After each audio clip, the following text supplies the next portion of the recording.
I'm so excited to have you here and that we get to offer this lecture digitally for anyone out there, no matter where you may be.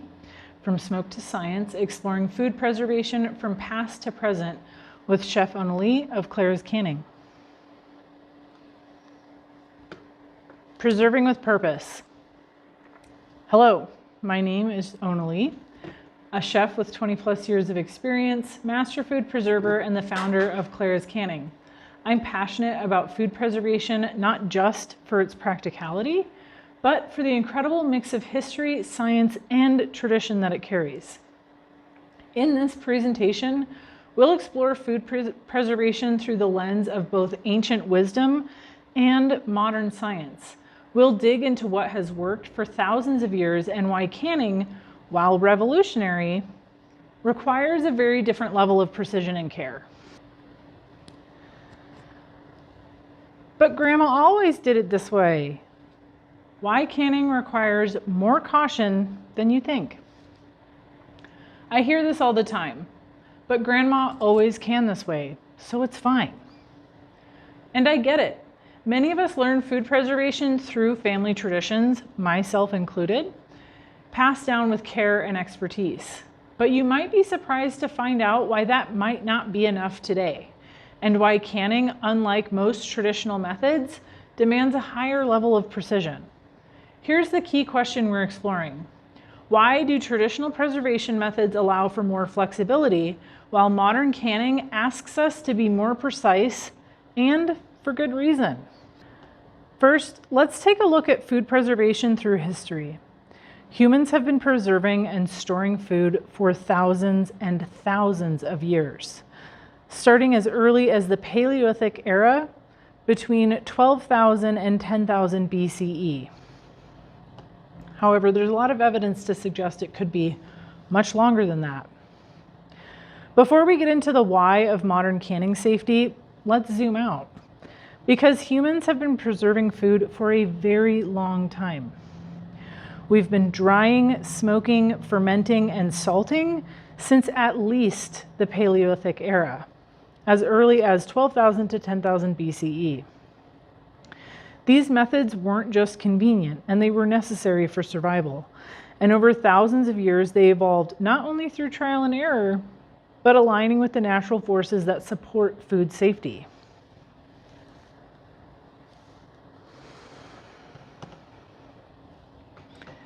Key food preservation milestones. Number 1, drying and smoking.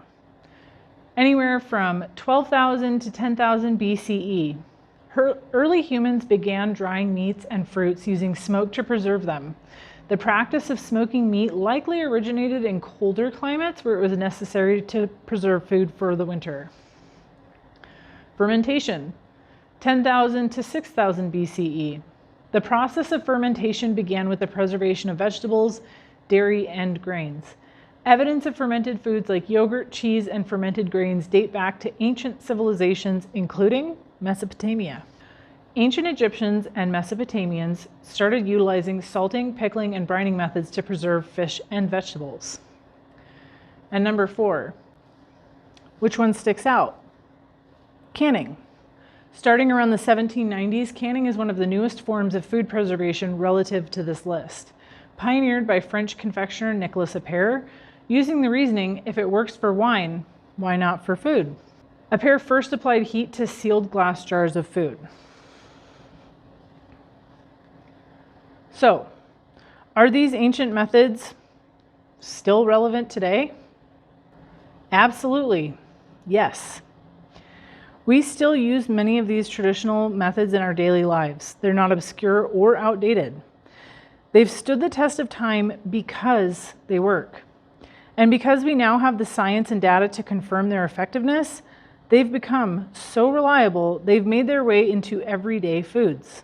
Fermentation in yogurt, pickles, sourdough, drying in jerky, fruits, herbs, salting and curing meats and cheeses. Even freezing and refrigeration were discovered and used in low-tech ways by ancient and non-industrial people, from root cellars and ice pits to storing foods in cold streams or permafrost. These aren't relics. They're relevant, safe, and still widely used, not just because they're old, it's because they work. Why?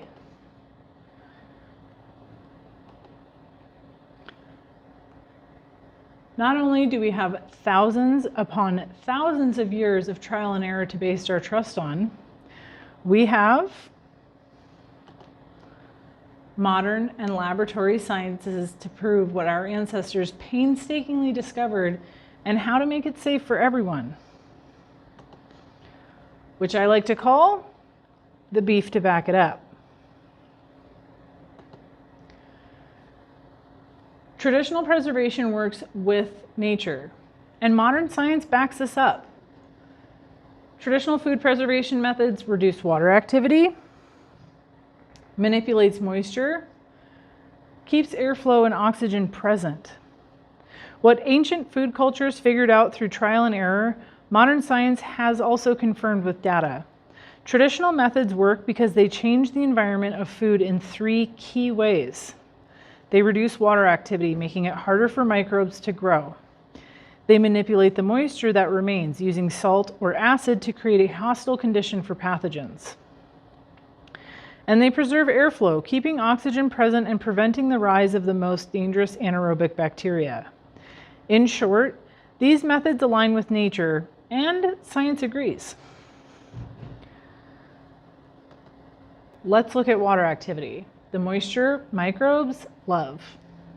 It's not just how wet a food is, it's how much water is available for microbes to use. Bacteria need available water to grow. Drying, salting, and fermenting all lower water activity. Sometimes called AW, is one of the biggest factors in food safety. It's not just how wet something feels, it's how much water is available for microbes to use. Think of it like this. A jar of honey is very wet, but almost no bacteria can grow in it because the water is chemically tied up and unavailable. When we dry a food, or add salt or sugar or ferment it with acid, we're reducing the available water. When water activity drops low enough, dangerous microbes simply cannot survive. That's why traditional food methods work so well. They lower water activity enough to stop bacterial growth. And over here, if we look at the table, we have 3 main categories. Above 0.85, moist foods. They require refrigeration or another barrier to control pathogen growth. We have the middle place, 0.60 and 0.85, intermediate moisture foods. No refrigeration, but no refrigeration is required, but short shelf life because spoilage by yeast and mold. Below 6.0, low moisture foods. Extended shelf life without refrigeration.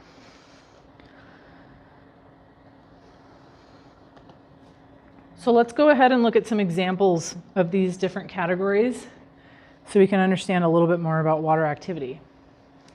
Examples of foods with water activity above 0.85. Fresh fruits like strawberries, apples, grapes, melons. Fresh vegetables, tomatoes, lettuce, cucumbers. Raw meats, beef, chicken, pork, and fish. Cooked grains and pasta. Dairy products like milk, yogurt, soft cheese, brie or cream cheese. Eggs, soups, stews, and broths. Canned vegetables and fruits before processing. Juices and smoothies. These foods contain enough available water to support the growth of most bacteria, including pathogens.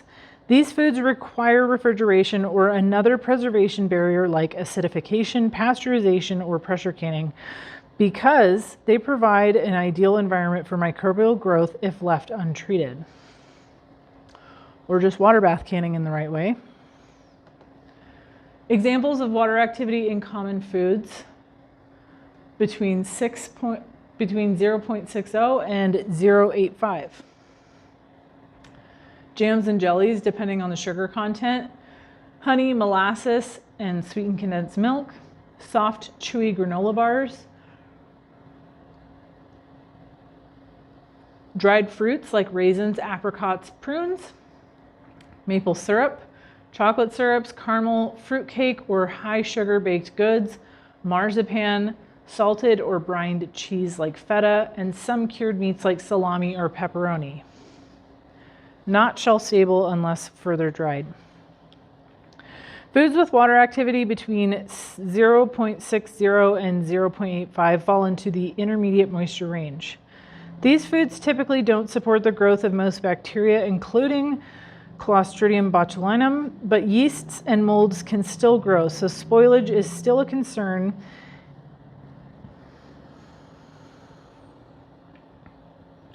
Even if the risk of foodborne illness is lower. These foods often don't require refrigeration immediately after processing, especially if sealed, but they have shorter shelf lives and can spoil due to yeast or mold if left out too long or improperly stored.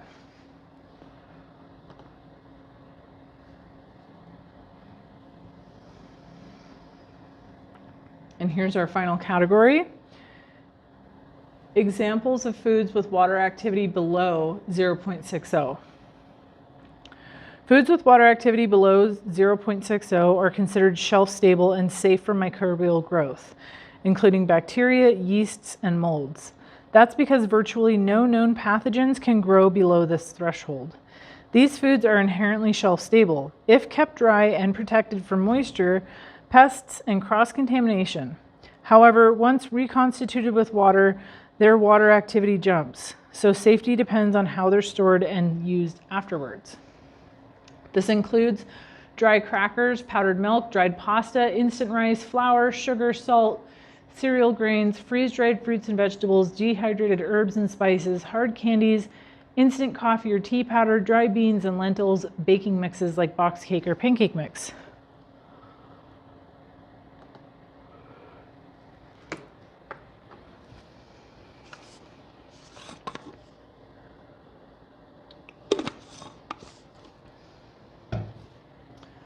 Oxygen keeps food safer. Anaerobic environments don't. Oxygen limits the growth of many dangerous bacteria.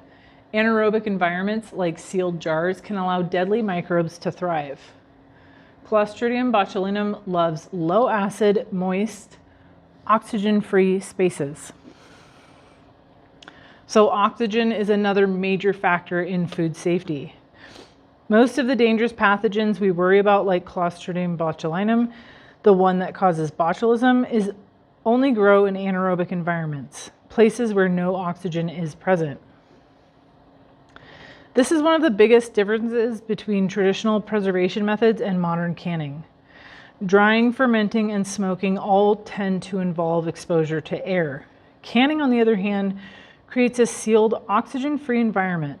Perfect conditions for botulism if other safety barriers like acidity, heat, and processing time are not in proper place. So while oxygen isn't always good for shelf-stable life, it can cause rancidity and oxidation. Its absence, combined with water activity, introduces a different kind of risk, one that requires strict precision and control.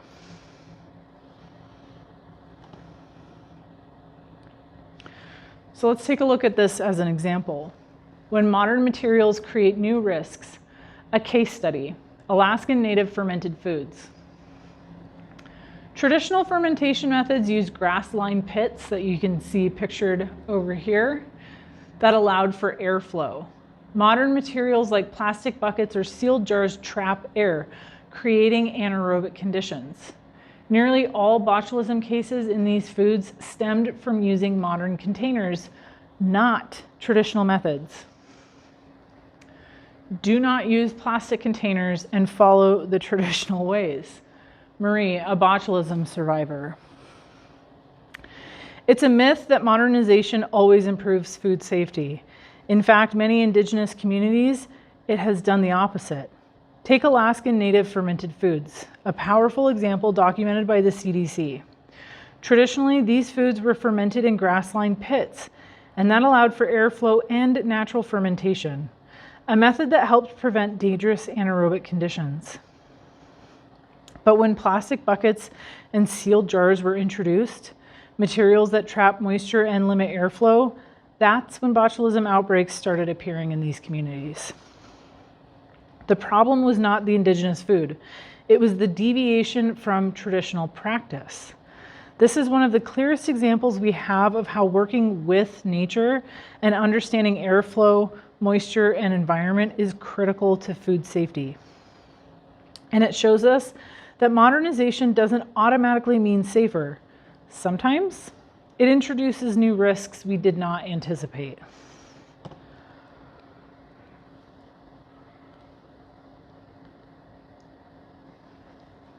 So what does canning have that makes it different from most traditional food preservation methods? We've looked at how traditional methods work with nature. They dry, salt, ferment, and breathe. So what is it about canning that makes it so different? Why does this method come with so many guidelines, lab testing, and a level of precision most others don't? And why are those guidelines just so important? It combines two of the riskiest conditions: high water activity and an anaerobic environment. This is what sets canning apart. It combines two of the riskiest factors when it comes to food safety. First, most canned foods are high in water activity. We're preserving them close to their fresh, natural state. Second, we seal them in an anaerobic environment, no oxygen. That combination, moist, sealed, and oxygen-free, is exactly what Clostridium botulinum loves. That's why canning isn't as forgiving as other methods. We're preserving foods in a way that nature wouldn't, and that means we need to keep science, data, and precision to keep it safe. It's not about fear. It's about understanding why the rules exist and how to preserve food safely in a high-risk environment.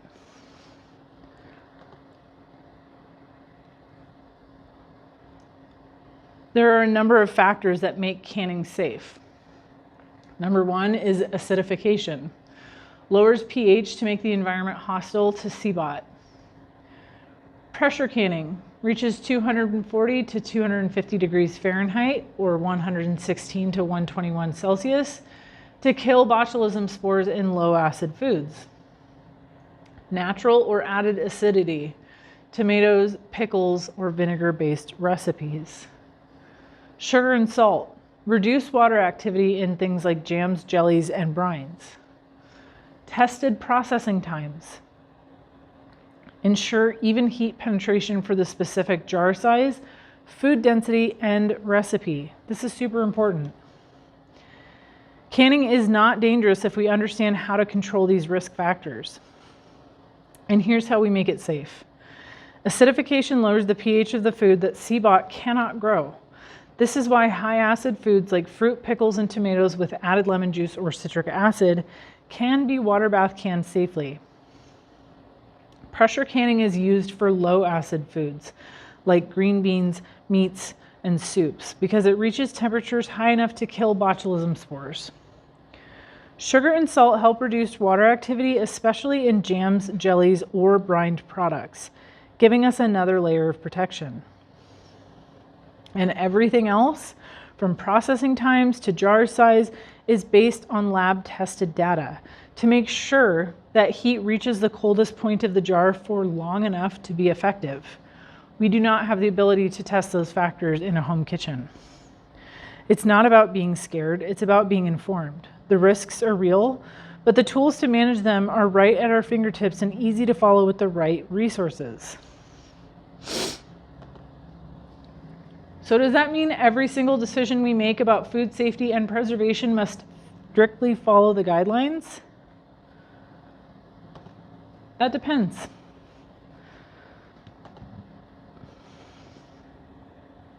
Think about it this way. When it comes to natural or ancient methods of food preservation, smoking, drying, fermenting, freezing, there's more flexibility because these techniques work with nature.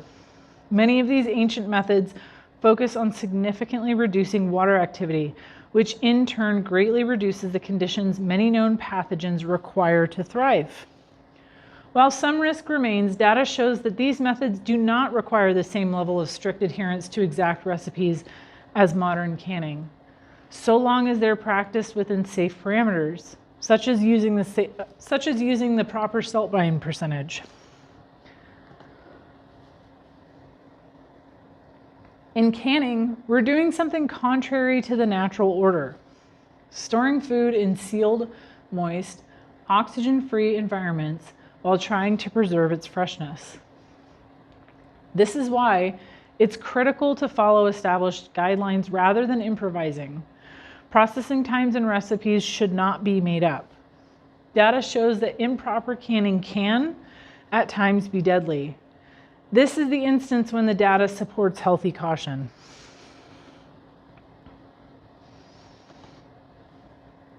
Knowing where to find reliable data and how to interpret it is crucial for developing a healthy relationship with food safety and preservation. Any random old Joe on the internet telling you that there are no rules has not done their homework to understand the real foundation and the basis of what we're doing with canning. And anyone advertising canning in this way should be questioned. And that's something that really frustrates me about the internet is there's a lot of people who want to start canning, they want to do these cool new things, and they see someone on the internet say that basically there are no rules and they can do whatever they want. And that's their first introduction.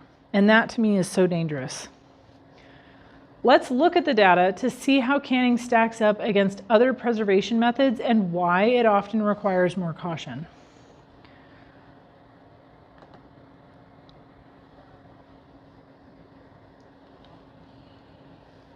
Botulism and home canning. U.S. outbreaks over time between 1899 and 2025. A full historical perspective.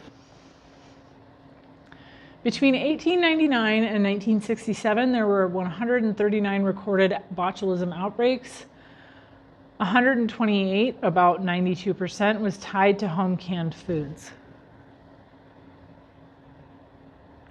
1924 in Oregon, 12 deaths in 3 families after home canned beans, resulting in 12 fatalities.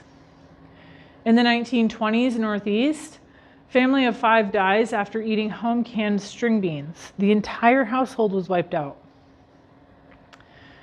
In 1930, North Dakota, Zimmer family, a mother plus 3 children died from improperly canned green beans. In 1931, in Grafton, North Dakota, 12 plus a 13th later, died after eating home canned peas at a dinner party. In 1977, in Michigan, 59 illnesses from home canned jalapenos served at a restaurant, the largest U.S. home botulism outbreak. Between 1999 and 2008, there were 116 outbreaks, 91% tied to home canned foods. And it's interesting because look, this is such a shorter time period comparatively. Between 2017 and 2021, at least 20 confirmed home canned botulism cases resulted. In June of 2024 in California, 8 cases were linked to home canned nopales. All people recovered.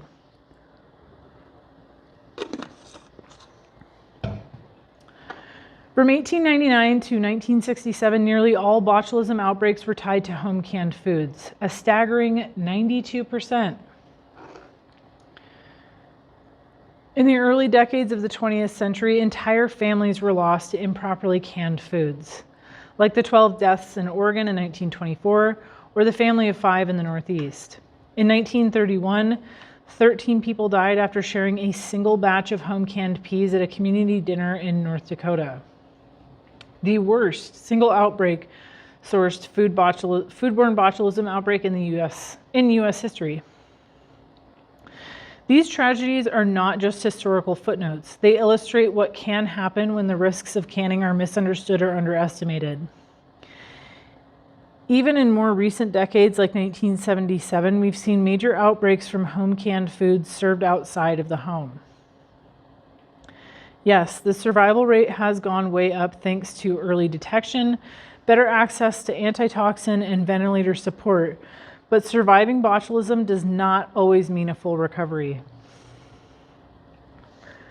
Many people who live through it experience lifelong complications like nerve damage, muscle weakness, chronic fatigue, and vision or speech problems that can persist for years, even decades.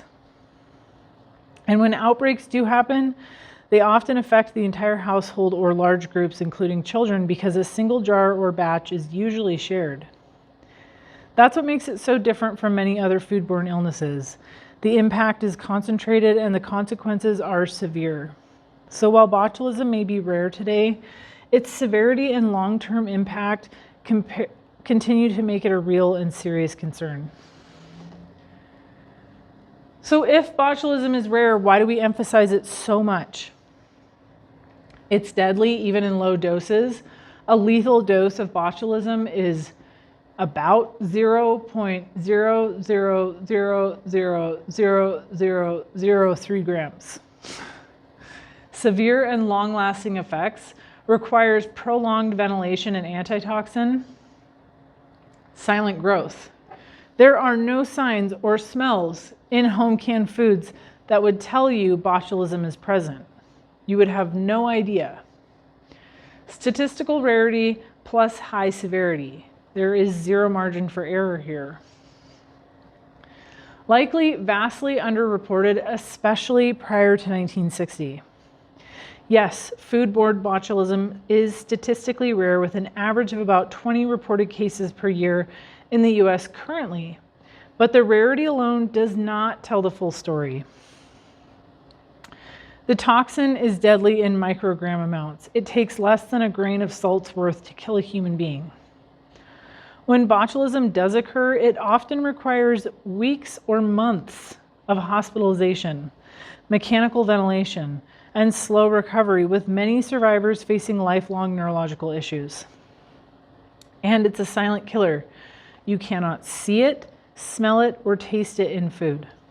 But here's the part that often gets overlooked. Botulism cases from home canned foods are likely vastly underreported, both historically and even today. Especially before the 1950s and 60s, when diagnostics, centralized reporting, and public health infrastructure was minimal, many deaths and illnesses simply weren't traced back to the food source or recorded at all. A lot of these people thought they had something like heart disease. They didn't have any idea what botulism was. And microbiology at this point in history, between the 1800s and mid-20th century, was in its infancy. A family might get sick from improperly canned beans or meat, but if they lived rurally or lacked medical access, the event may have never even come up in public record. Might not even have come up anywhere outside that very rural place.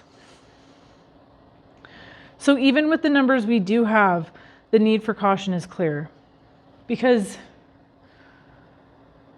we could be looking at figures that are 2, 3, even 4 times as much as we're seeing. But even with the data we do have, the need for caution is very clear.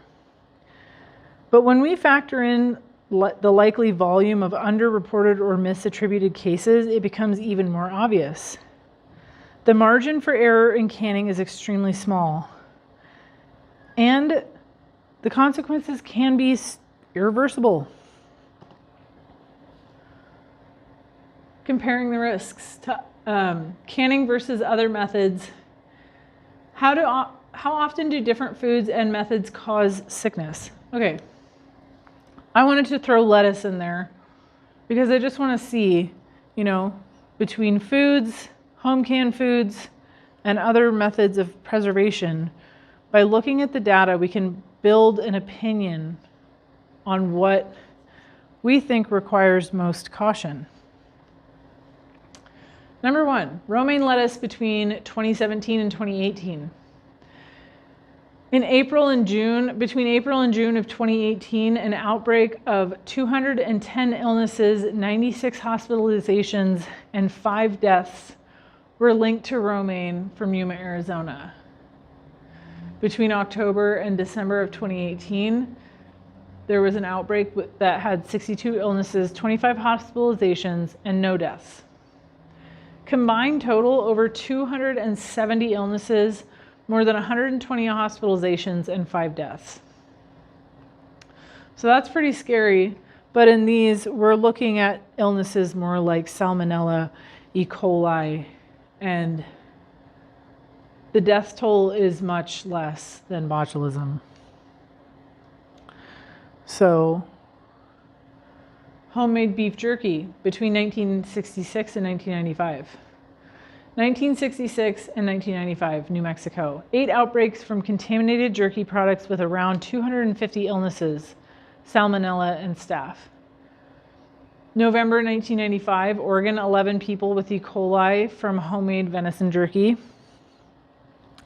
Let's take a look at how other common preservation methods stack up in terms of foodborne illness. First, a reminder, not preserving food at all isn't necessarily safer.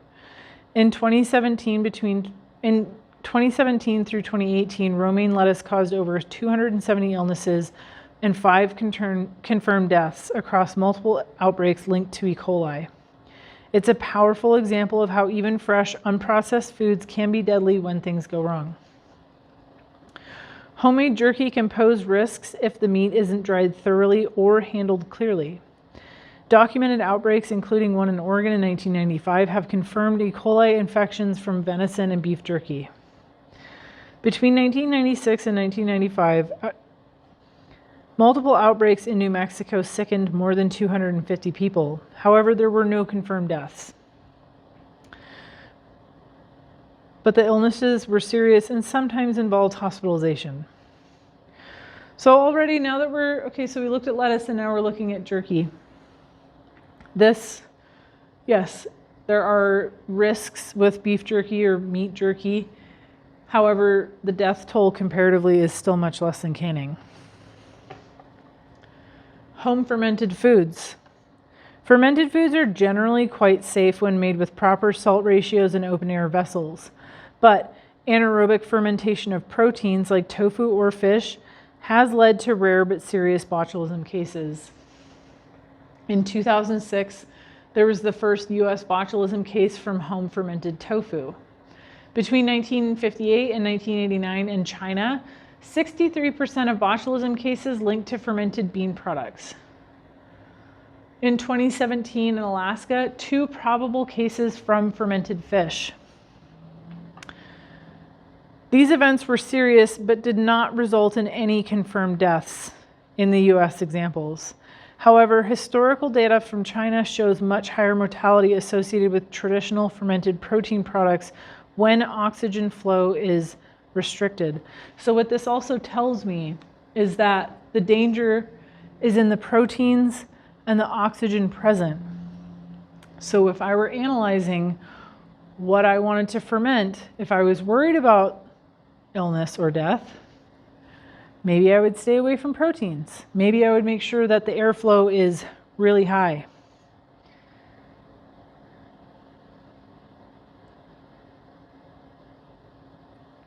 So let's look at dehydration.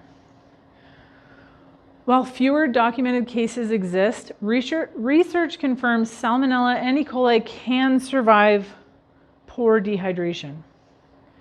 Outbreaks linked to homemade jerky confirms this risk. However, when we're going outside of meats, there are virtually no documented cases of home dehydrated herbs, fruits, vegetables, resulting in any death whatsoever. And it is true that pathogens can survive the dehydration process. However, there are so many ways to prevent that very easily if you're setting this up properly. Preservation is both an art and a science. Every preservation method carries some risk. Understanding the data helps us manage it. Don't just take what you see on the internet as the word. Look these facts and figures up, okay? Ancient techniques work with nature. They've stood the test of time by altering the conditions pathogens need. Canning is different. It goes against nature, and that's why the science matters. I've seen a lot of people on the internet basically saying that like all of the canning guidelines are mumbo jumbo and it's purely so that the government can control your sovereignty or self-reliance. And that just isn't the case. There is no money in the study of home canning. There is no incentive for the scientists to cook the figures. It's one of the most underfunded areas of study within the USDA, but it's so incredibly important. And this study has prevented so much illness over the years. The art of canning has never been stagnant. Growth and progress and development is actually traditional. Every method of food preservation comes with some level of risk. But when we understand the science behind these risks, we can make informed, empowered decisions about what's safe for our homes. Ancient techniques like drying, fermenting, and salting have stood the test of time. They work with nature. By removing moisture, allowing airflow, and creating environments that discourage harmful microbes. These methods are flexible when they're practiced thoughtfully and safely. You can decide what you want to ferment. You got to look up what you have and what percentage salt brine it might need, but you can really play with the recipes. You can throw almost anything in a dehydrator or a freeze dryer. You can freeze a lot of foods. Canning, on the other hand, is a relatively modern invention. It goes against nature, sealing moist food in an airtight environment where deadly microbes like CBOT can thrive. That's why it demands more precision. That's why we rely on research-backed guidelines. The data and the history support this caution. The only reason the USDA ever got involved and began offering guidelines is because so many people were making themselves sick or killing themselves with home canning. The first USDA guidelines came out in 1910. The period between when home canning really became a household staple, say in the mid-1800s to 1910, lots of people messed this up. The very first home canning book by Nicholas Appert is a frightful read.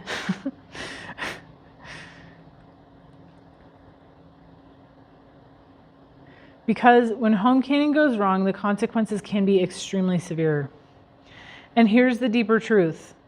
The science of home canning isn't settled, and that's not a flaw. That's the tradition. Canning has always evolved. Since the days of Nicholas Appert, its history has been one of testing, refinement, adapting, not standing still, ever. Growth is in fact traditional, and it bums me out when people act like we can be using the same recipes for 100 years. That's what's traditional. That's actually not. Never in canning's 200-ish year history has anything ever stayed the same for many, many decades. Maybe in your kitchen if you want to play that way, but... So while it may feel hard to question a recipe passed down by a loved one, doing so isn't a betrayal. It's an act of reverence. When we preserve safely, we don't just protect our households, we honor the generations before us and ensure that this craft remains vibrant and life-sustaining for those yet to come. Preservation is both an art and a science. Learn the science, keep the art, and continue the tradition. Safely, confidently, with care. And I have a ton of resources for everyone to click through, and I'm hoping that we can make these slides available so that y'all can go ahead and click through them and get your information. Because not only do we have the sources cited here, we have the sources cited in all of these facts and figures to go look through for yourselves. Because like I said, I think it's really important with any preservation method but especially with home canning, that you know where to find safe canning resources like the USDA canning guidelines, National Center for Home Food Preservation, reputable brands like Ball. And you also know how to understand the data of when it goes wrong. Because if you, like, if we were to just take two, like make a Vesica Pisces of these two things, the amount of deaths and sicknesses related to home canning you could put every other traditional food preservation method in one circle and home canning on its own in the other, and home canning wins. It blows the other facts and figures out of the water. So I truly, like, when I look at, and I'm not the type of person who just goes around afraid of food safety. I don't stay away from street food. I like to try people's stuff, but do I eat other people's home canning when I don't know their methods? No, I do not. I will take a risk on an open cooked item, a dehydrated item. But that's what gives me so much confidence, is looking into the data. Instead of just believing, you don't have to take it from me, you don't have to take it from the internet, you don't have to take it from the USDA, the FDA, the CDC, whoever. Look up the facts and figures and figure it out for yourself. That's extremely empowering. And sure, this might not be a USDA recommended notion. There are ways there's wiggle room within canning, there's ways to manipulate it, but that takes so much understanding of high acid foods, low acid foods, how each need to be treated. What are the possible negative outcomes? pH. And it's not something that you can just wing. And I am someone who, like I said, I take big risks when it comes to random food besides home canning, because I understand what the illnesses are. Listeria is a big, scary one as far as, foods outside of home canned foods. It's relatively rare, and I stay informed on what could potentially have it, but in general, a street taco is not going to have listeria, and generally I can probably deal with whatever else. But with home canning, I'm just not taking that risk. It's not worth it to me, especially because so many of these instances when botulism does break out with home canning, as you saw previously, so many of these instances are groups of people and entire families. It affects a lot of people. And this is still not the total, right here, we're lumping, but between 1999 and 2021, there were many more instances of botulism affecting potlucks, church get-togethers, family events. So that's another issue that I have often, is that people who want to be cavalier about canning, that's all fine and well. If only you and other consenting adults who truly understand the full risks and your methods, by all means, I can't stop you. But it really is never like that.